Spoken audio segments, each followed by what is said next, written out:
So yeah, thank you for coming to this panel on cosplaying villains. It's sort of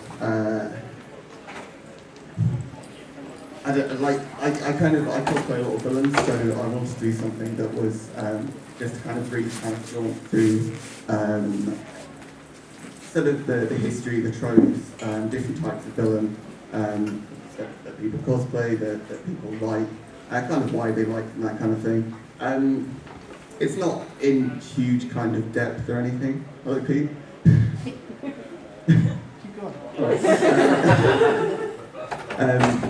It's not a huge kind of deep look or anything. I might at some point do a future panel on like the psychology of cosplay, but at the moment I think this is this will do. What I want to do kind of part with you, rather than be kind of talking a lot when I've used up most of my voice in the past 24 hours, is get you all to kind of design your own villain and kind of show off your own poses and that kind of thing. But that will be that will be closer to the end. But yeah, basically what I just said. Okay, so we'll just do a brief kind of bit about what psychology says, but like nothing too in depth, because I know this is a post-lunch slot, so no one really wants to talk about psychology now, right?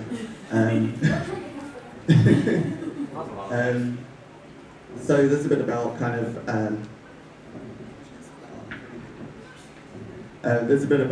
of how we define villains. So talking about kind of welfare trade-off ratio for each person we meet. So that by that definition, that would be someone who gives little or nothing, takes a lot. So there's a low welfare trade-off ratio from that. So we have a kind of gut reaction to that. We instinctively kind of shut out that person. In fiction, that's kind of reflected as well. And in terms of why people like villains, why why we would go ahead and cosplay villains, why anything like that, there's this sort of idea that people see themselves within characters. Now, obviously there's a lot of negative traits to villains, but there's also a lot of positive traits. So people who see elements of themselves within characters will still overcome that and look over that and want to kind of replicate that, I guess.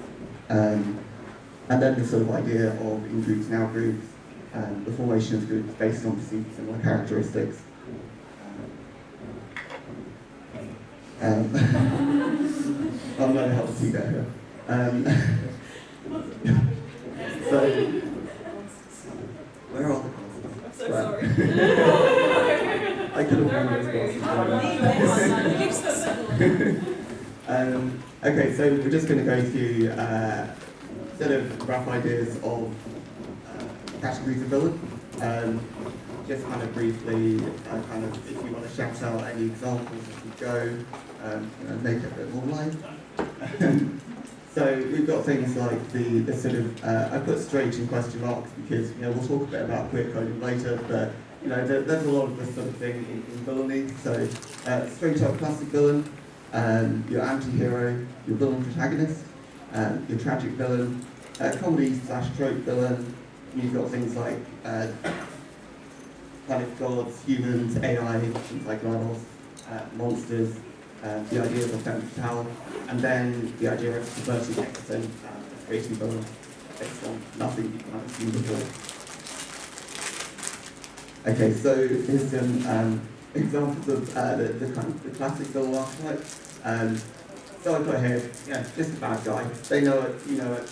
Everyone's kind of happy with that. We know what to expect from a villain. They might have a very long soliloquy. In terms of that, they may be talking to you. They may be talking to themselves. They might be talking to a rock next to them. Anyone or anything that will listen to what they're saying, they'll go for it. So examples here, we've got obviously Bond villains, a great example of this.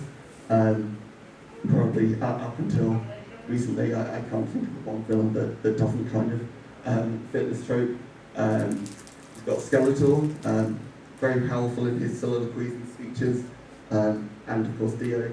Any others you want to add to sort of the classic villainy?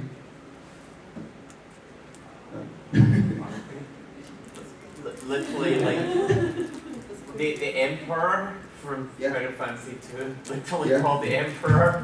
The Emperor from Star Wars as well, I guess. If there's Emperor in the title. Yeah, absolutely. Especially God Emperor is a red flag. Yeah. Yeah, I mean, names are important in this kind of way. You know, it shows very clearly that you've got a villain on your hands if they're going to have Emperor or some kind of regal title. Sometimes about it, but you know, generally you know what we're getting with that. Then we've got the anti-hero. Lucius is a very good example of this. And Venom. Venom, I think, started out as a kind of classic villain, but became more anti-hero as things went. You can please correct me on that because I don't know much about Spider-Man. So, and he got so popular that they started trying to push it towards their own things they could do more with. Right, so yeah, with the anti-hero we're talking about morally ambiguous characters, selfish. They're not doing things for the right reason, but they are doing things for a reason. So the motivation isn't necessarily sort of the same kind of morality as we've kind of been used to expecting from the kind of archetypal hero character. Any other examples of anti-heroes? Yeah, anyone with a theme? Sorry? Spawn? Yeah, definitely. Vegeta from Dragon Ball Z. Yeah, okay. That guy's a host. And the dad from Breaking Bad, whose name I've forgotten. I think Vegeta kind of fits a few of these, I think. But he kind of changes quite a lot over time, yeah. He has other journey, that's a good way of putting it. Santo Kaiba.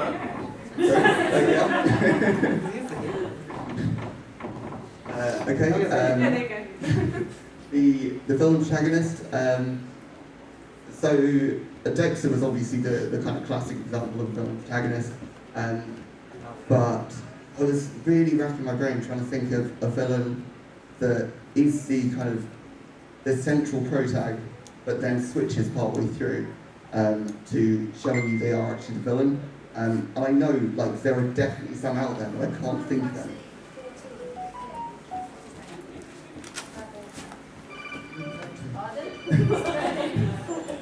Would Elf from Death Note not be one? I was thinking, They're both awful. They're all bad people. Yeah, sorry, I meant I couldn't remember his name. Yeah. The guy with the book. But then, does Kira start? Yes, he does. He starts off. Yeah, that's true. It's not that like midway through he does sort of great. But he would also fit the anti-hero archetype as well, because again he is the hero, but he kind of switches, and his motivations are obviously selfish. I'm sure that's. Maybe the guy from Breaking Bad counts? Yeah, possibly. Again, I would say more anti-hero. He started it for anti-hero reasons, but then he sort of went full on. Yeah. But I'm thinking more villains that, I mean that's definitely still a villain protagonist, but I'm thinking more a villain that starts off as a villain, but you don't know they're a villain until later, and then you're like, oh, shit. But yeah, if any come to you, let me know. There's what about Monica from Doki Doki Literature Club? Oh, yeah. I haven't played it, but is that a good example, James? And then become spoilers. Good. I'm trying to keep this spoiler free, but I'm aware there may be spoilers somewhere. So Monsters and AI, I think, in terms of this kind of thing, you know, Final Fantasy is obviously a classic example of, you know damn well if you've got a villain in Final Fantasy, they're at some point going to turn into some kind of monster. Here we have what's known as Safer Sephiroth. I don't really know why he's safer. He doesn't look safer to me. But, you know, he does. I mean, barely. Where is this protection? He's safer from us. It does have. It's It a does have the cloud mistranslation that's qualities. stuck. It's a mistranslation that's stuck. It's supposed Is to be it? serif, Sephiroth. Ah. Well, that makes a lot more sense. If you ever look at Final Fantasy 7 and you're like, why is it called that? Bad translation. Very bad Fantastic. translation. That makes a lot more sense. But I'm still going to call him Safe for Sephiroth. And I'm still going to question this because, I mean, look at him. It's an incredible name. GLaDOS is another great example of a sort of monster/AI. Actually, I mean, Portal's like 10 years old, right? So, spoilers. Portal 2, Wheatley, villain protagonist. Partway through, you kind of realise there's a switch there. So, my apologies about spoilers, but it is not game, so forgive me. But yeah, GLaDOS fits kind of AI. I think the other really interesting thing about monsters and AI in anime and video games, when they're used as villains, is they're sort of reflective of how we feel at the time as a society. So a lot of kind of villainy, as I'll kind of touch on a bit later, is kind of composed of this idea that the sort of the fears of society at the time. Yeah, absolutely. Yeah.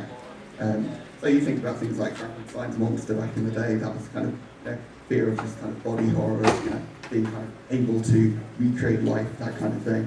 And these days it's more about computers taking over, things like the Terminator and that kind of thing. Well, okay, that's a bit old now, but whatever. I'm old too. It's fine.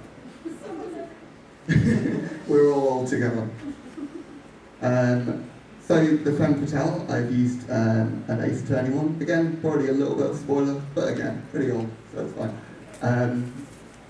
So I put here like the trickster, falling for her was always going to be a downfall. But this is really, again, this is something that's based on this sort of this fear of something. So throughout history, we've had this idea of of sexuality in women being bad. So this idea that a woman could kind of trick you, trick the protagonist and entice him into bed or entice him to give away his secrets. I mean, if you look at kind of old war propaganda and stuff, it's there. Like this idea has been, I think even like in the Bible, it's been around a while. But a good example in Ace Attorney, she seems lovely, doesn't she seem nice? Like, take her home to meet your parents, fine. And then, she's a demon. The tragic villain, I was requested to change one of the pictures on the slide to meet the preference of someone here. No guesses who. So the tragic villain I've sort of included as an idea of someone who's a victim of circumstances. It's not that they're ultimately bad as such, it's just they've made some poor choices or they've been thrown into a situation in which those poor choices were made or had to be made in order to kind of, well, I guess make them irredeemable, but you can kind of understand where they're coming from with it, or at least how they got there. Maybe not quite what they're doing. I mean, I don't understand this guy because it's money, but any other tragic films you think of? I mean, we've used yours. Freeze, kind of. Anyone else here? Do you from Final Fantasy 9? Yeah, absolutely. Yeah, really good example. The whole idea of the future is, you kind of look at him initially and you're like, oh, he's just a kind of classic, very flamboyant Final Fantasy villain. And then as the story progresses, you're like, oh, okay, well, the reason he's here is because, the story of his creation is pretty shit, to be honest. It does, yeah. Yeah. Yeah, absolutely. Final Fantasy loves that kind of thing. I don't know if he would fall under this or after Yeah, exactly. Yeah, absolutely. He's got a pretty crap backstory. He's motivated by, he's motivated by the things that create him, and I think that's also something that makes films kind of relatable in some way. Everyone is kind of motivated by the things that create them. So being able to see how a character kind of falls to that level doesn't necessarily make them unlikable as such. It just means that you can kind of, you can understand it, it's fine. And I think the idea of villainy used to be a lot less complex, but as more kind of writers get behind it, there's a much kind of richer, deeper idea of creating kind of 3D multi-dimensional characters that actually feel real, rather than being like, okay, I'm the antagonist, I'm pushing this story. If you think about something like a chessboard, everything is structured around that chessboard. So you've got your pieces, and you've got your protagonist. Your protagonist doesn't move without motivation. The antagonist produces motivation to cause the protagonist to move, to make it quite kind of simple. But there's so many rich layers you can add on top of that. And I think that's really important to understand about why we like villains. I have to, sorry.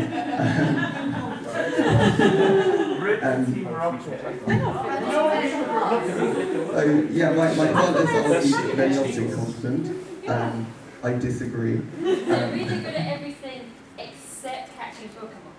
Yeah. Yes, because that little shit skills. Ash keeps getting in their way. Every person to maybe just not be where Ash is. True. They're so obsessed. They are. Yeah, I mean, a comedy villain still meets the trope of moving things forward. They're still there to move the plot forward. It's just they're never going to succeed. So it's fine. They're written into the story to progress the story. They're just not there as a villain to be countered as such, because there's no point in countering them. They just exist, pushing things forward and doing it in a stupid way. Any other comedy ones? The Doofenshmirtz is the first one that comes to mind. Yeah.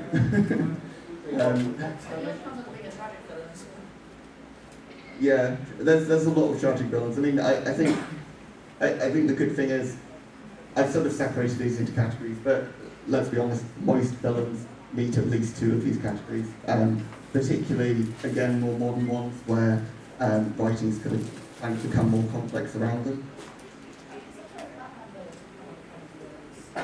That's true. Yeah.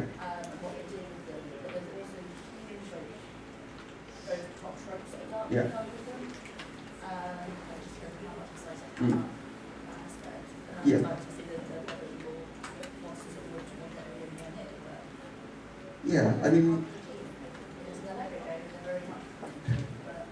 that's true. It's almost at the point when they become Lego game characters, then that's the point everything's being subverted and they're comedy villains. So you're going to take all the tropes connected with those villains out of it and reconnect them into that kind of game. So yeah, a villain can become a comedy villain in that situation, or it can have hints of comedy, but actually be a proper, real threat of an antagonist. Would BB from Fate fall into that sort of? Yeah, I think so. Yeah, actually. But I'm not sure she's incompetent. I mean, yeah, that's true. Yeah, she starts with a good idea, but yeah. Okay, a little bit about history. I think I've kind of covered this a bit. I did want to bring this into it because talking about how things change over time, the idea of the meaning of words changes over time. When this is completely real, when this comic was written, the word boner did not mean its current thing. It meant, I think it means like a mishap or something. So this entire comic references boners all the way through, and it's awful. Because it makes absolutely no sense. She has a lot of that. Apparently, it is so old that apparently the term dick used to basically mean straight talk. Yeah. And there's a good dicking on it. Yeah. Yeah, absolutely. So yeah, as words change over time, writing changes over time. There's a lot of things around contemporary fears and concerns, as we've discussed. But that kind of changes with the idea of our own internal morality, our own kind of ethical situation. Even the way laws change can have an impact on the way that antagonists and protagonists are written. Also, of course, the role of media is hugely important. The psyche, so the progress of psychology and how we understand that kind of thing. The age-old story of good and evil, frankly, these days, I think a lot of people find kind of boring and more complex rich characters. Then the idea of history, propaganda, and the idea that creating a villain essentially creates balance within the story. So without them, it changes the story. That said, before I get onto this, that said, whilst not having a villain in the story does change the story, it doesn't mean a story can't have a villain.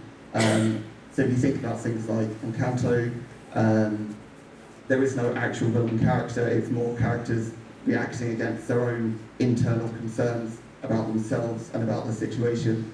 The villain that's kind of created around them, this idea of Bruno, isn't actually what he seems.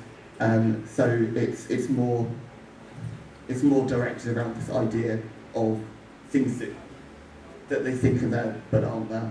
And again, it's quite a kind of popular trope. This is a bit more about kind of queer coding. I think it's always important to talk about queer coding when you're talking about villains and things, because at a time when you couldn't write LGBT characters, it's almost that they found a place within the level of the villain. So part of the reason that there is a lot of villains in the media these days is that so many queer kids grew up not seeing themselves in the hero, but seeing themselves in the villain. So in terms of queer coding, you're talking about kind of social stigmas. So, this isn't a specifically LGBT trope, but, talking about kind of feminine men, for instance, the kind of the Rocky Horror show, Rocky Horror Picture Show kind of idea of, of society rejecting this idea of, not a hyper-masculinized man. So, those sort of social stigma then connects back into the story, and villains are kind of created around that. So it's no surprise really that villains have become much kind of more richly written these days, because there's more people kind of who grew up identifying themselves a little bit within these characters. So yeah, that's one thing. I was like, do I have anything else in this slide? I don't. And then finally, kind of the future. So we've moved kind of away from this concept of perfect good and the totally evil bad. But still, at its core, it's always about providing that balance and making the hero look even more good. Or if the villain is actually the protag, then making the villain look even more bad and driving the plot. So I just want to talk a little bit about tropes before I actually get you to do something, because my voice is definitely going. So I might just throw this out to you guys. What do you think kind of classic villains have in common across media?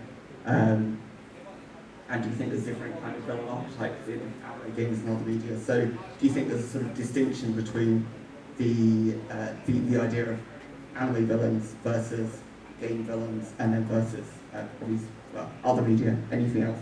What do you think? I suppose in game ones they tend to like more player interaction, so they're more inclined to be more confident in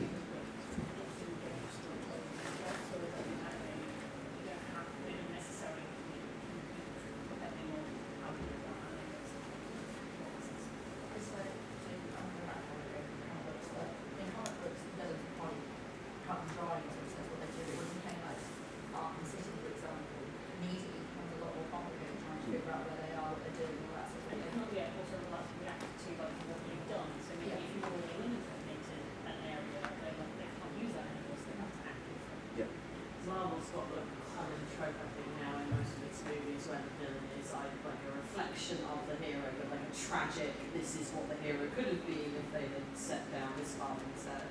So like Black Panther, they agree on the same thing, but not the way they're doing it. Monologue. Great, you're doing this. See if happening with it's Two sides of the same coin. Yeah. Yeah, and that's obviously a sort of popular trope. I think also in anime, I know someone mentioned Vegeta earlier, but this idea of a sort of a villain archetype kind of growing. So the idea of the kind of the big bad versus the kind of the seasonal bad guy. So your protag has to grow based on one villain, but once they've defeated that villain, what do they do? In Series 2, we'll just create a more difficult villain to overcome, so then they power up each time. And I say it's something that's less kind of popular in games, because in games you can kind of have your overarching villain, but also kind of show out little kind of tidbits of things on the way. Yeah. One thing that all villains have in common is that they always have a goal, even if that goal is just to be evil, whereas heroes can often be just reactionary. They don't necessarily have a motivation for most of the plot. Yeah, The villains absolutely. always, their existence requires them to have a goal. Yeah, absolutely. Yeah, that's a fantastic point. And I think, again, it's something that isn't quite as obvious. Now these things get more, more complexly created, but definitely kind of early villains, you see so much of that, and it's very kind of clear from a structural level that that's what's going on. So before I kind of get you all to kind of create things, just kind of thinking about the usual set of tropes. Obviously, if there are any other ones that you can think of, I've just kind of picked the idea of kind of smug smiles, laughs that go on too long, inappropriate or over-animated facial expressions. I mean, this guy, we all know this guy, it's fine.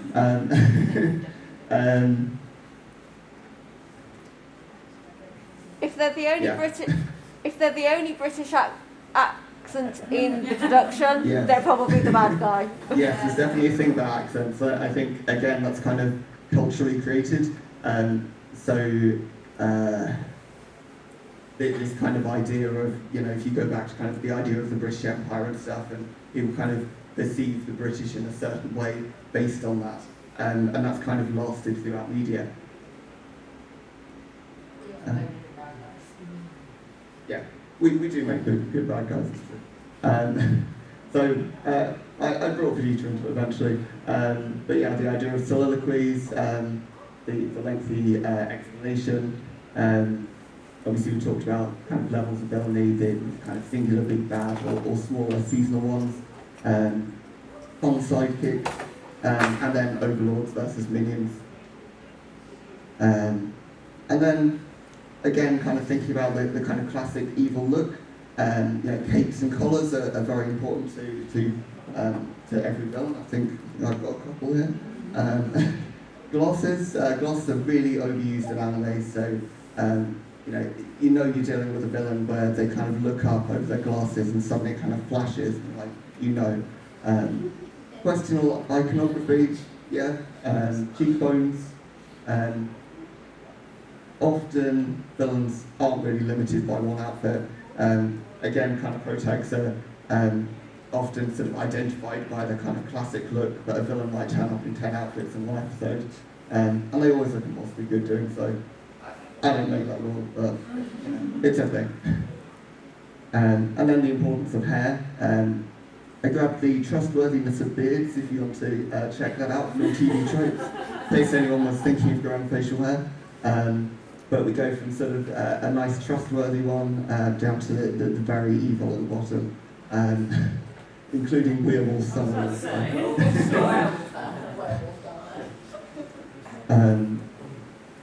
But there's very different archetypes, and again, when you look at a character on screen, there's always going to be something kind of directs you towards this sort of innate understanding of them as what they are. So TV, anime, films, etc. want you to look at something and make associations and sort of, from a literary perspective, understand what that is before they even say anything about it. But then sometimes they subvert that. they spread it quite a lot in anime, so you've got things like Griffith in Berserk, who's absolutely impossibly beautiful with these long ringlets, but very evil. And then we've got Agent Smith, who's also sort of classic, slick back, you know he's probably trouble, and there's a lot of them too. Are you wearing glasses? And he is wearing glasses, absolutely. I think that might be like a Western versus Eastern mythology. Because a lot of Western villains have short hair, whereas a lot of Eastern villains have long hair. That might be a cultural thing. Yeah, absolutely. Yeah, and I think anime in particular is very good at kind of creating, sort of impossibly beautiful villains. I'm not really sure what the reason is, but I'm happy for her.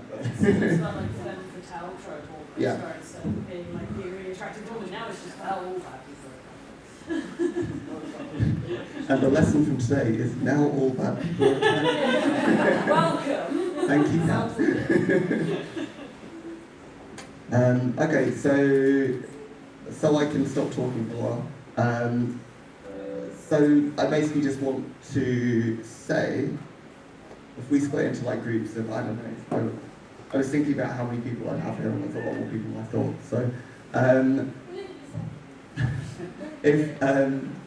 if we split into like groups of 3 or 4-ish, and what I want you to do is kind of create, use one of the people in your group as your guinea pig, and kind of create a villain around what they look like. So I want you to think about, you can bring props in, doesn't really matter, or anything you've got in your rooms. Don't kind of create something that already exists. Kind of think about, if you were making a villain, what you bring into it, and what sort of tropes, we can kind of create for a future of fictional villains, rather than, kind of relying on the kind of tropes now.